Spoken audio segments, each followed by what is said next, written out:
hi everyone, welcome back to HR Unscripted. Today, we are talking about something we all struggle with, that is difficult conversation.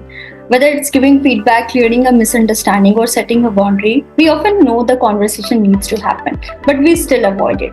And today, I have Kajal with me. Rika, thanks for having me. Hi, Kajal. So, Kajal is now coming to my podcast for the very first time, and we are going to discuss a very lively topic that how to handle difficult conversation. So, and Kajal has with Nirogam from last 2 years now.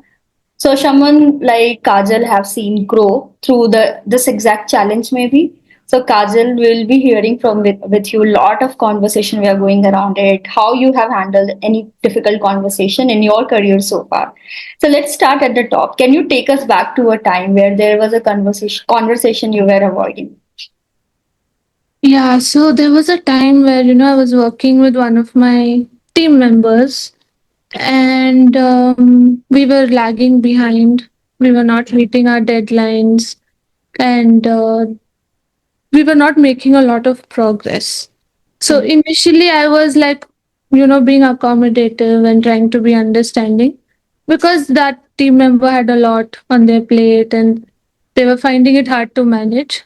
But then, there came a point that it was affecting my work style, my schedule, and even my motivation. So I was like, I have to have a conversation about this with this team member. But it took me quite some time because there was a lot of hesitation, a fear of what the other team member might think. So So, what made it feel difficult in the first place? Was it like that fear of conflict, or maybe hurting someone's feeling, or something else? I think it was hurting the other person's feelings and being misunderstood.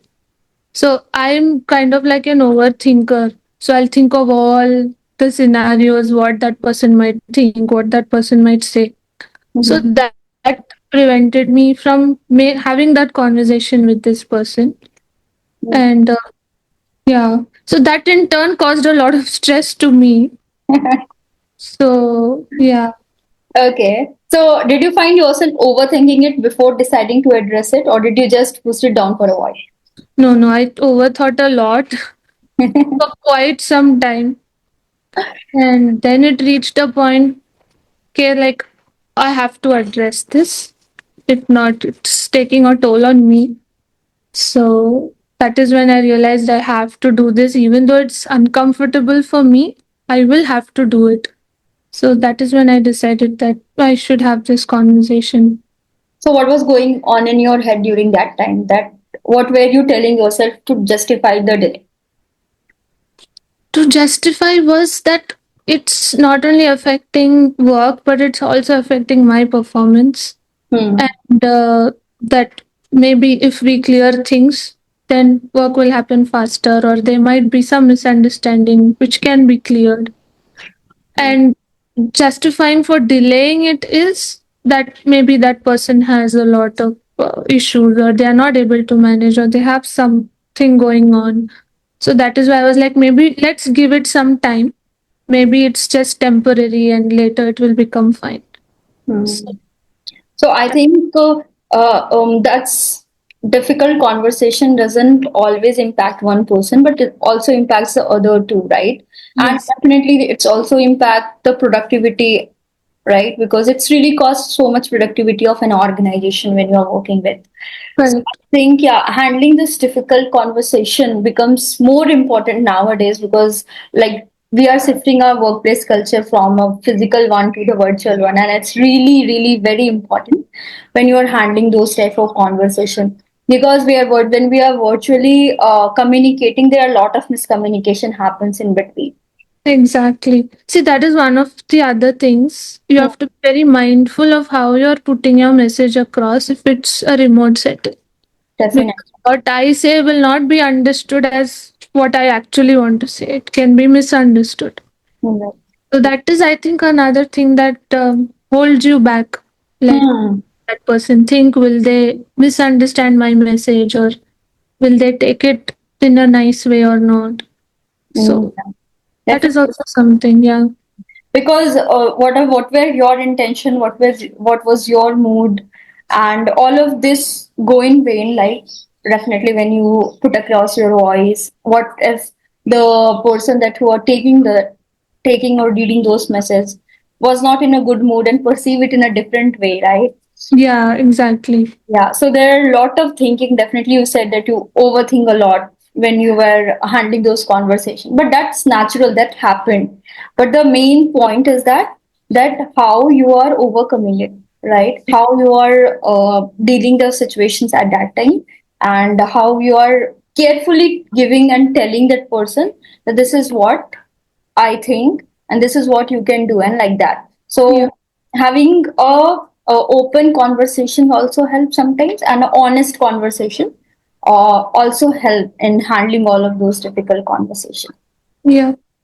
Okay, so now let's talk about you. So did the situation start affecting your energy or your day-to-day work when you were juggling with all of the project deadlines? Of course, because see, when you work in a team setting, you motivate each other. So if the Mhm. other person is slowing down, there is a point to which you can, take up their work or you can motivate yourself. But after a certain point, even you start to lose interest, start to lose motivation, Yeah, and you don't, you don't feel like yourself, or you put that 100% energy in the work, because then you feel, okay, it's not 100% from both sides, and then you start lagging behind. So if you're working in a team, it's very important to motivate each other and be clear with communication. definitely. So yeah. So now let's go to the moment that when you were handling a lot of things alone, right? And you wanted to have a conversation with your team colleague, with your colleague, right? So was there a moment where you realized, like, or tell me the exact moment when you realized that no, okay, now everything has been done. I have to Mhm. talk about this now. It's more than it's not the time, right? When I Yeah. have to share that. Yeah. I think there were two instances. One was like when meetings were being missed, Hmm. and I had set my schedule for the meeting, but the other person did not turn up or was not able to attend. So it affected my schedule, my time management, and all of that. So that was one point where I was like, now I have to, have a conversation. And the second one was when we were not meeting deadlines and the other teams were asking for updates, but they were not being very like, what are you doing? They were being very nice about it. That made me feel a bit bad because we are not meeting deadlines, and the team is being nice with us. They're just asking us, do you need help? What is going on? So that made me feel very bad. So I was like, it's high time that we have a conversation and set some boundaries for timelines, workflow, and all of that. So those two instances pushed me to have this conversation. So to our viewers, it's sometimes also happen, Kajal, now when we don't realize when we have to start. So that's specifically I asked you this question Yes. that we don't like know also that when I have to talk, Yeah. what's the right time to talk about it, Yeah. because it's not always a very big thing, right? It's not always a very big thing and you are making a fuss about it, but it's a very minute thing, and you have to observe those minute things when you are working along, right? And be it like you said that everybody is asking for the updates, right? And I think and that's a very common when you are working in a setup, so everybody will ask you the updates, but exactly you pay attention to it. No, we are getting delayed here. I'm not fulfilling what's my team's required, and at that time you realize no, it's important to open up, and Yeah. also it's also personally hampered your time management, right? Because you always felt like, oh, I'm wasting time right now. Mm. Yeah, so sometimes it happened with me too when I'm interviewing a set schedule for the interviews and candidate don't show up. So it's Yeah. really feel like that, ki, oh, I wasted my those time, right? Half an hour or 1 hour that I scheduled in my calendar, and now I have nothing to do. So, Correct. so I think that's a very little or a minute thing that you have to notice when you have to handle a very difficult conversation, Yeah. and so that's wonderful for sharing that, Kajal. So now tell me, So when you finally had the conversation, right, that yeah, I'm feeling this about you and all like that. So how did it go? So initially, of course, I was a bit hesitant, but then I had prepared myself as to how I will approach this conversation.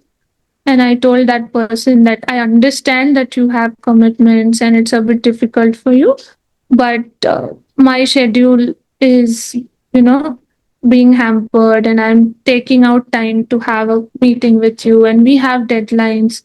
So it's only fair that we respect each other's time and also the team's time, and follow the deadlines and all of that.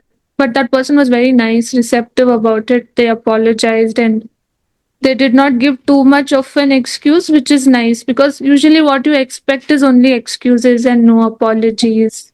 Right. But this team member was apologetic, and they said, I understand this is what I've done wrong, and I will definitely work on it. So that was very nice. It was a relief actually, because that person understood my message and they did not, get offended or feel bad about it.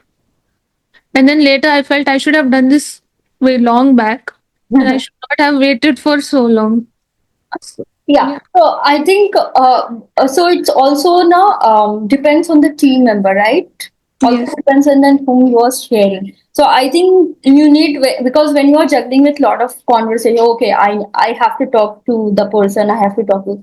So at the process of it, you already know the person, that how that person might react to it, right? And how you have to handle all of those, all say it like because sometimes some people understand it in a okay in a directive way, like okay, you said in a very direct manner and they will get it, they will Correct. not make a excuse.